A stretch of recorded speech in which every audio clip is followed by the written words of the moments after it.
I think even when I started cycling, I never even went out for rides that were less than 2 hours because it just didn't feel like it was worth it to get the bike ready. So I would only just save it for days that I could go out for 8 or 10 hours. You get into the zone and you can have a whole adventure in that amount of time and just get home half a day later just feeling completely amazing about what you did, which was really nice.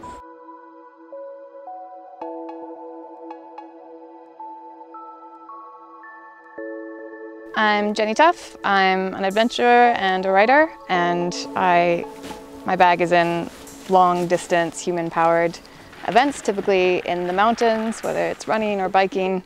I'm all about adventure and exploration and sharing stories about the places that I go in the world. Yeah, for me a ride isn't done until I feel like I've seen enough things around the next corner. Like, it's not a number on my GPS. I mean, I do love seeing nice round numbers on the computer, just like anyone else.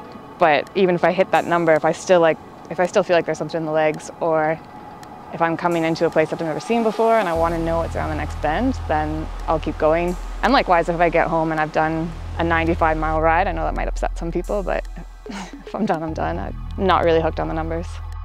When I started riding, because it was just bike touring that I did and I didn't have a computer, and I just had no sense. I measured my rides and the number of days that it took me to get to the next place. I think I started taking cycling a little bit more seriously when I lived in Scotland, and I remember cyclists saying things to me like, oh, if you got here from Edinburgh, then you've done a century. And I was like, what's that?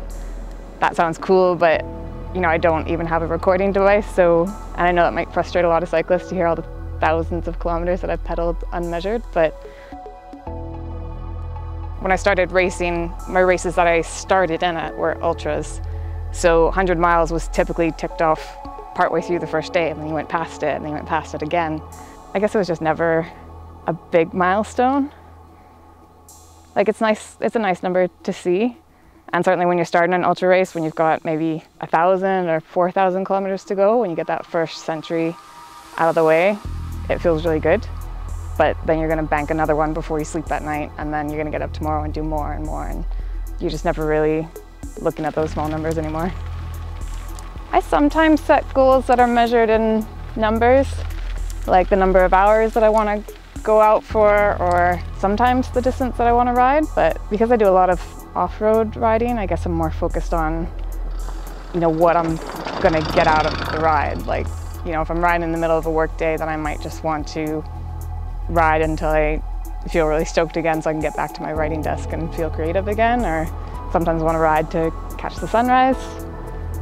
Sometimes I want to ride to spend time with my friends or to try new trails. So I don't always measure my goals in numbers. I think I only remember these things because my phone has a record of them. Otherwise I wouldn't notice, you know, I'm too sleepy by the end of that to really know or care what the distance is. I just know how many hours it's been since I slept.